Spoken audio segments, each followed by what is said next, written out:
안녕하세요. 카카오 빅데이터 플랫폼 조직에서 하둡을 담당하고 있는 렉스입니다.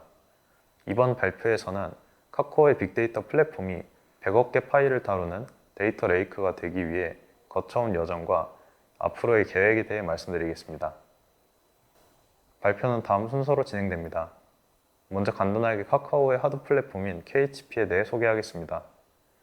그리고 안정적이고 효율적인 데이터 레이크, 동시에 편리하고 지속 가능한 데이터 레이크를 목표로 그동안 거쳐온 과정을 공유하고 마지막으로 앞으로의 여정에 대해 이야기하겠습니다. 간단한 KHP 소개입니다.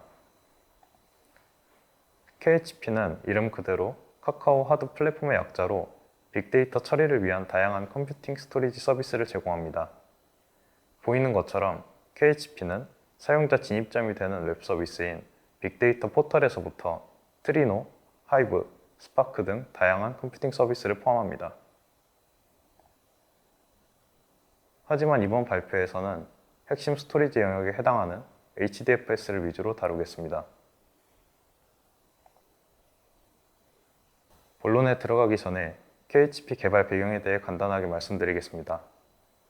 먼저 KHP 이전 카카오에서는 2014년도부터 당시 가장 유명한 하드 배포판 중 하나인 CDH를 무료로 도입하여 사용했습니다. 그러던 중 2019년 CDH가 유료화되면서 라이선스 이슈 등으로 오픈소스 기반의 자체 하드 플랫폼을 구축하게 되었고 2023년 모든 기존 CDH 클러스터를 KHP로 전환하여 운영 중입니다. 사실 KHP 자체에 대해서는 과거 이프 카카오에서 다루었던 적이 있는데 이번 발표에서는 대규모 클러스터를 운영하기 위해 변화된 KHP V2에 대한 내용을 다룹니다. 먼저 안정적이고 효율적인 데이터 레이크를 위한 여정입니다.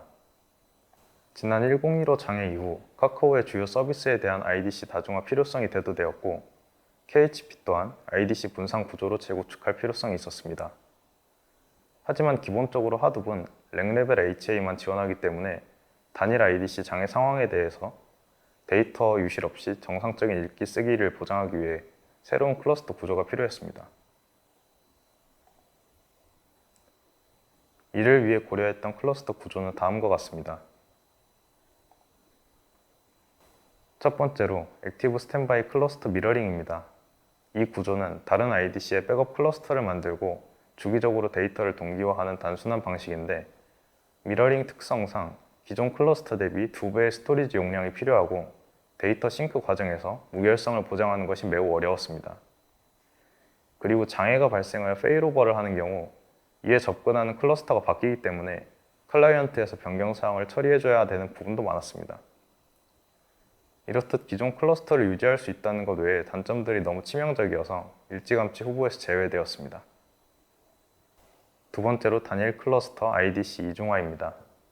이 구조는 하나의 클러스터를 두 개의 IDC에 걸쳐 구축하는 방식인데 하둡에서는 기본적으로 사용하는 3레플리카 정책을 그대로 적용하면 복제본이 하나만 존재하는 IDC가 생기기 때문에 장애 상황에서도 최소한 하나의 디스크 장애를 추가로 허용하기 위해 4레플리카 정책을 적용해야 했습니다. 이 경우 데이터 저장의 기존 대비 33% 정도의 추가 공간을 사용하게 되기 때문에 스토리지 비용이 증가하는 단점이 있었습니다. 이러한 이유로 채택한 게 단일 클러스터 IDC 3중화 방식입니다. 3개의 복제본을 IDC당 하나씩 3개의 IDC에 분산 저장하여 IDC 장애 시에도 최소 2개의 복제본이 유지되고 무엇보다 기존 클러스터와 동일한 저장 공간을 사용합니다.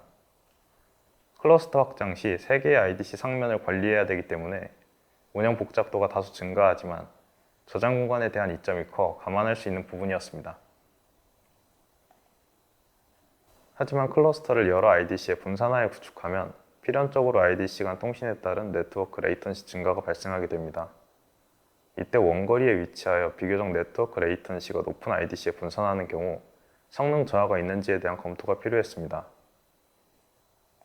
그리하여 가상의 분산 환경을 만들고 TC를 통해 시뮬레이션한 네트워크 레이턴시별 HDFS 성능 결과는 다음과 같았습니다.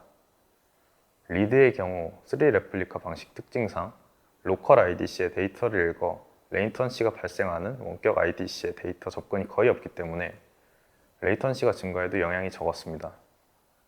하지만 라이트의 경우 반드시 원격 IDC에 데이터를 쓰게 되어서 3ms 레이턴시에서 20% 정도의 스루풋 저하가 발생하였는데 HDFS뿐만 아니라 TCP 벤치마크에서도 유사한 속도 저하가 나타났습니다. 확인해본 결과 TCP LF의 문제로 알려진 현상으로 TCP 컨제스천 컨트롤 알고리즘으로 인해 레이턴시가 증가하는 경우 전체 대역폭만큼의 스루풋을 확보하지 못하는 문제였습니다. 관련 튜닝을 통해 스루풋 유지를 시도해 보았지만 개선 효과가 미미하여 결국에는 성능 저하가 크지 않았던 1ms 미만, 즉 RTT 기준 2ms 미만의 IDC들로 분산하여 구축하게 되었습니다. 이렇게 구성된 IDC 3종화 아키텍처는 다음과 같습니다. 각 IDC의 네임 노드, 리소스 매니저, 주키퍼와 같은 마스터 노드들이 분산 배치되고 데이터 노드 또한 동일한 비율로 배치됩니다. 하지만 하도 베이스스토리 서비스들은 버전을 불문하고 네임 노드나 리소스 매니저와 같은 HA를 지원하지 않습니다. 그렇다고 여러 호스트에서 동시에 실행할 경우 서로 간섭을 일으키기도 하고 아예 로컬에 데이터를 저장하는 경우도 있어서 자동화된 HA 구성이 불가능한데 이를 해결하기 위해 GKSC라는 자체적인 서비스를 개발하여 히스토리 서비스 HA를 구성했습니다. GKSC는 주키퍼를 기반으로 액티브 스탠바이 HA를 지원하는 서비스로 관리 대상 서비스가 전체 클러스터에서 하나만 활성화될 수 있도록 합니다. 그리고 타임라인 서버의 경우 로컬 레벨 DB를 사용하여 데이터를 저장하는데 GKSC는 주기적으로 액티브 서비스의 레벨 DB 데이터를 스탠바이로 복제하여 장애 발생 시 스탠바이가 액티브가 되더라도 데이터 유실 없이 서비스를 지속할 수 있도록 합니다. 이렇게 여러 IDC의 분산 구축된 클러스터를 기반으로 데이터 저장 시 복제본이 모든 IDC에 균등하게 분산될 수 있도록 새로운 블록 플레이스먼트 폴리시를 개발해 적용하였습니다. 기존 네트워크 토폴로지 구현체를 확장해서 렉보다 상위에 있는 IDC 위치를 인식하고 목표 IDC 분산 수준을 설정하여 IDC 장애 시 남아있는 IDC의 복제본이 과도하게 재배치되지 않도록 하였습니다. 안정적이고 효율적인 데이터 레이크를 위한 마지막 변화는 이레이저 코딩 도입입니다. 데이터 조회가 자주 일어나지 않고 보관 성격이 강한 아카이빙 데이터의 경우 저장 방식을 레플리케이션 방식 대신 이레이저 코딩 방식으로 변경해 약 43%의 공간을 절약하였습니다. HDFS 레플리케이션, 그 중에서 기본적인 3레플리카 방식으로 데이터의 가용성을 보장하는 경우 단순하게 데이터에 대한 복제본을 3개 만들어서 저장합니다. 따라서 이 경우 디스크 장애가 됐던 노드 장애가 됐던 2개의 복제본 유실까지 허용합니다. 하지만 EC는 데이터에 대한 복제본을 만들지 않고 데이터를 여러 개의 데이터 청크 블록으로 나누고 이것을 바탕으로 페리티 블록을 생성하여 함께 저장합니다. 그리고 데이터 블록이 유실된 경우 동일한 수의 페리티 블록을 이용하여 유실된 데이터 블록을 복구할 수 있습니다. 즉 페리티 블록의 수만큼 유실이 허용됩니다. 데이터를 몇 개의 블록으로 나눌 건지 그리고 몇 개의 페리티 블록을 생성할 건지는 EC 정책에 따라 다른데 KHP에서는 7개의 데이터 블록과 5개의 페리티 블록으로 나누고 있습니다. 이러한 EC 정책을 사용하는 이유는 총 12개의 블록을 각 IDC에 4개씩 분산 저장해서 단일 IDC 장애가 발생해도 하나의 추가 블록 유실을 허용하여 가용성을 확보하기 위함입니다. EC 블록은 일반 복제본 블록과 달리 각 블록이 고유한 데이터를 가지고 있고 그 순서도 중요한 의미를 가지기 때문에 훨씬 더 섬세한 블록 배치 처리를 요구합니다. 따라서 앞서 개발한 IDC 분산 블록 플레이스먼트 폴리시를 추가로 확장하여 EC 블록에 대해서도 모든 IDC에 균일하게 배치될 수 있도록 하였습니다.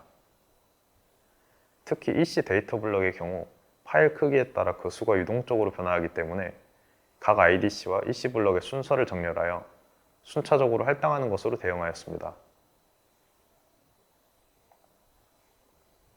다음으로 편리하고 지속 가능한 데이터 레이크를 위한 여정입니다.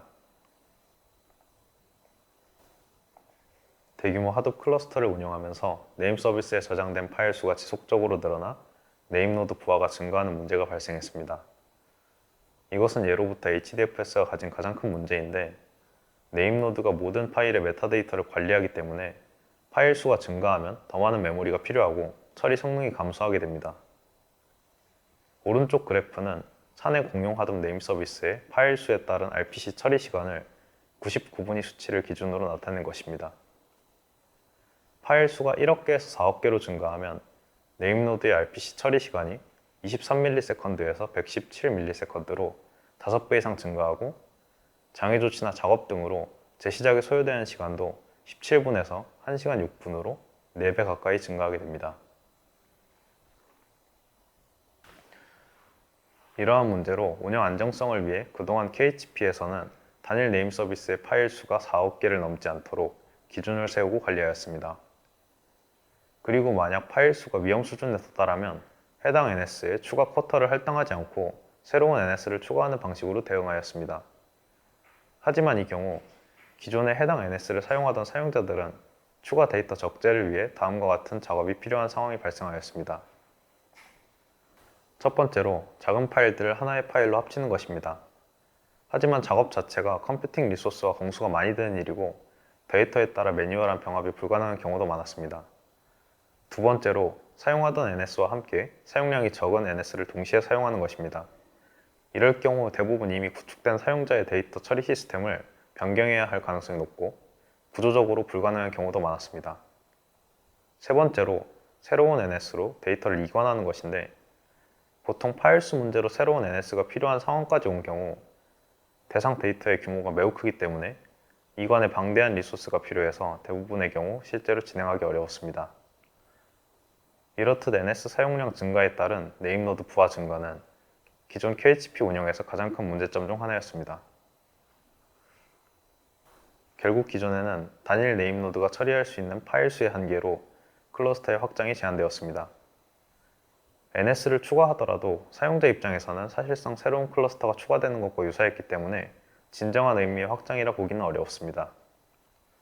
이를 해결하기 위해 지금의 KHP에서는 HDFS 라우터 베이스드 페더레이션, 줄여서 RBF를 도입하여 새로운 라우터 서비스를 통해 동적으로 클러스터를 확장하고 관리할 수 있게 되었습니다. RBF는 실제 네임 서비스 위에 라우터들로 구성된 가상의 네임 서비스가 있어서 클라이언트가 네임노드 대신 임의의 라우터에 요청을 하는 구조입니다. 그리고 라우터는 실제 네임 서비스들의 상태를 체크하면서 요청이 들어오면 적절한 네임노드로 전달하고 응답을 클라이언트에게 반환하는 프록시 역할을 합니다.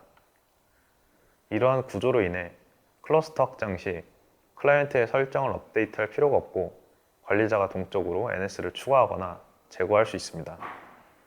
라우터 자체는 스테이트리스이고 네임노드와 마운트 정보 등 모든 상태는 주키퍼를 통해 동기화되기 때문에 개별 설정을 필요로 하지 않아서 라우터를 추가하거나 제거하는 것도 간단합니다. 마운트 경로에 따른 RPC 라우팅 예시입니다. 라우터는 심볼릭 링크를 만드는 것처럼 관리자가 커맨드를 통해 특정 경로를 특정 네임 서비스의 경로로 마운트할 수 있습니다. 예를 들어 HDFS 루트 디렉터리에 A와 B라는 경로를 각각 NS1과 NS2의 동일 경로에 마운트한 경우 사용자가 A라는 경로에 접근하면 실제로는 NS1의 A 경로에 접근하게 됩니다.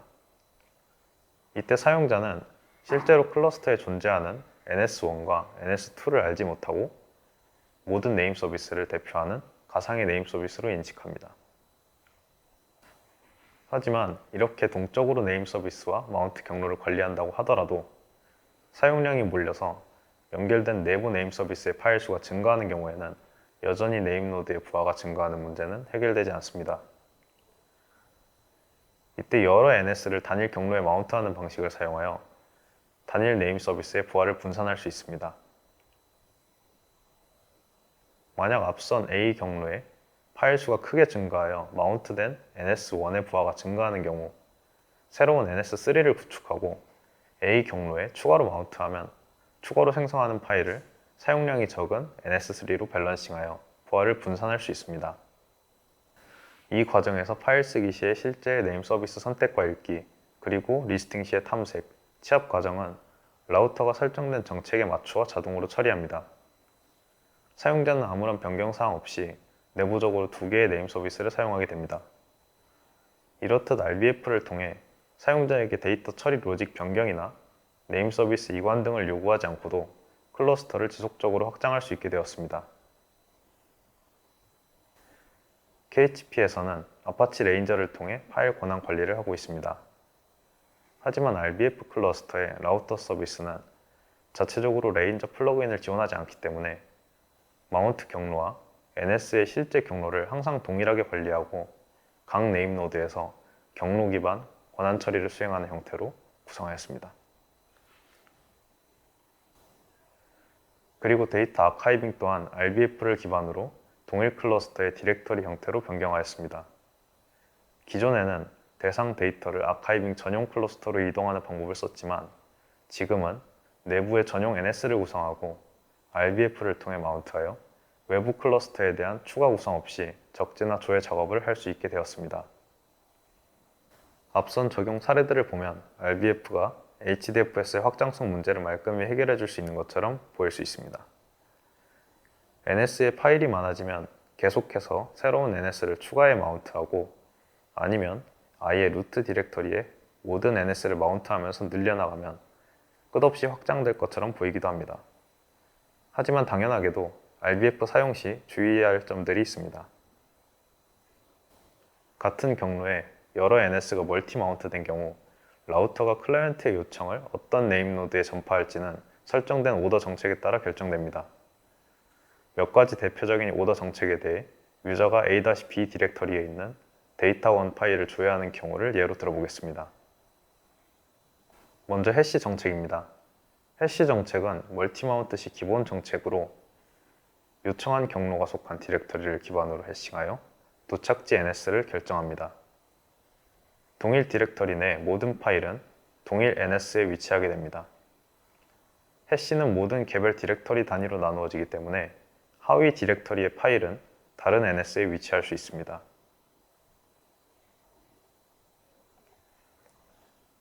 두 번째는 해시 올 정책입니다. 해시 정책과 달리 전체 경로를 기반으로 해싱하여 도착지 NS를 결정합니다. 멀티 마운트를 하는 경우 동일 디렉터리 내의 파일들이 여러 NS에 위치할 수 있기 때문에 디렉터리 생성 시 멀티 마운트된 모든 NS에 생성됩니다. 마지막으로 스페이스 정책입니다. 앞선 두 정책과 달리 해시를 사용하지 않고 쓰기 시점에 멀티 마운트된 NS 중에서 가장 공간 사용량이 적은 NS에 파일이 위치하게 됩니다. 조회 시점에는 파일 경로를 통해서 지정된 위치를 한 번에 특정할 수 없기 때문에 라우터에서 모든 멀티 마운트 NS를 조회하고 결과를 취합하여 클라이언트에 반환합니다. 따라서 멀티 마운트 NS 중 가장 느린 응답이 최종 응답 속도가 되고 멀티 마운트 수에 따라 RPC 요청이 증폭됩니다. 하지만 KHP에서는 이 정책을 사용하고 있는데 운영 도중 동적으로 멀티 마운트 NS를 추가하는 경우 해시 기반 정책은 파일 위치 특정에 오류가 발생하기 때문입니다. 이러한 정책 사용 시 멀티 마운트 추가에 따른 읽기 성능 변화는 다음과 같습니다. 1KB의 매우 작은 파일을 대량으로 탐색하고 읽는 경우 NS당 3에서 9% 정도의 성능 저하를 보이고 KHP에서 기존 파일 크기로 사용하는 64MB 파일의 경우 거의 차이가 없는 모습을 보입니다. 대용량 데이터를 다루는 하드웨어 특성상 실제 운영 환경에서 멀티 마운트 추가에 따른 읽기 성능 저하는 미미한 수준이지만 동일 경로에 대한 많은 멀티 마운트는 성능에 악영향을 미칠 수 있다는 것을 보여줍니다. 다음은 멀티 마운트 추가에 따른 쓰기 성능 변화인데 일반적인 64MB 파일 크기에서는 읽기와 마찬가지로 큰 변화가 없지만 1KB의 작은 파일을 대량으로 쓰는 경우 오히려 성능이 상승하는 양상을 보입니다. 이는 데이터 쓰기 과정에서는 파일 위치 특정을 위한 RPC 증폭이 없고 파일 생성 처리를 멀티 마운트된 여러 NS의 네임 노드에서 나누어 처리하여 나타나는 현상입니다.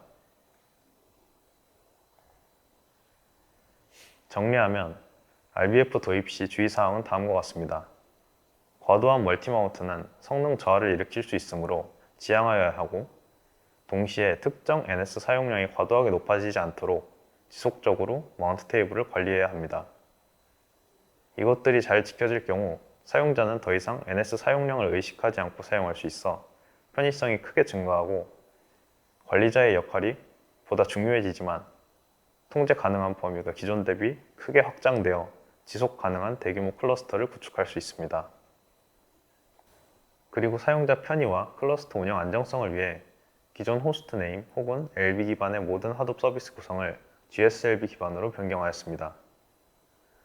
네임 노드, 라우터 등 HA 구성 시 모든 서비스 호스트를 클라이언트 설정에 추가하는 하둡 특성상 마스터 노드 확장 시 클라이언트 업데이트가 필요하기 때문에 GSLB 기반 대표 도메인으로 통합하여 이를 최소화하였습니다. 또한 고비용 자원인 LB를 사용하던 HTTPFS와 같은 일부 서비스를 DNS 기반인 GSLB로 변경하여 대량 스루풋을 효율적으로 처리할 수 있도록 하였습니다. 마지막으로 앞으로의 여정입니다. 앞서 말한 HDFS RBF가 적용되고 IDC 3중화 구조로 구축된 대규모 클러스터의 등장으로 안정성과 사용자 편의성은 증가했지만 관리자의 역할은 더욱 중요해졌습니다. 높아진 관리 복잡도를 소화하기 위해 클러스터 전반에 걸친 운영 자동화 서비스 개발을 진행하고 있습니다. 이외에도 사용자 액세스를 유지하면서 내부 NS 간 데이터 이관이나 동일 클러스터 내 리소스 격리와 같은 지속 가능한 클러스터 운영에 필요한 기능 개발을 계획 중입니다. 그리고 최근 컴퓨팅, 스토리지 분류 환경에서 하둡 클러스터 외부의 클라이언트로 인한 IDC 간 트래픽이 증가하여 이를 해결하기 위한 기능을 개발하고 있습니다. 하둡은 기본적으로 클러스터 내부의 노드에서 실행된 클라이언트에 대해서만 네트워크 토폴로지를 인식할 수 있는데 이를 IP 서브넷 기반으로 확장하여 클러스터 외부의 클라이언트가 속한 IDC를 인식하고 동일한 IDC의 데이터 복제본을 반환하는 구조입니다. 마지막으로 현재 지원하는 범용 스토리지 서비스가 사실상 HDFS뿐이기 때문에 접근 방식과 서비스를 좀 더 다양화해 나가려 합니다. HDFS를 기반으로 퓨즈, S3, 쿠버네티스 CSI 드라이버 등 다양한 접근 방식을 제공하는 주스FS나 HDFS에서 분기된 S3 호환 대규모 오브젝트 스토리지인 오존 등에 대한 POC를 진행하고 있습니다. 특히 오존의 경우 S3 호환 스토리지에 대한 높은 니즈와 대량의 작은 파일을 저장하기 부적절한 HDFS를 보완해 줄 수 있는 위치에 있어 기대를 하고 있습니다. 이상으로 발표를 마치겠습니다. 감사합니다.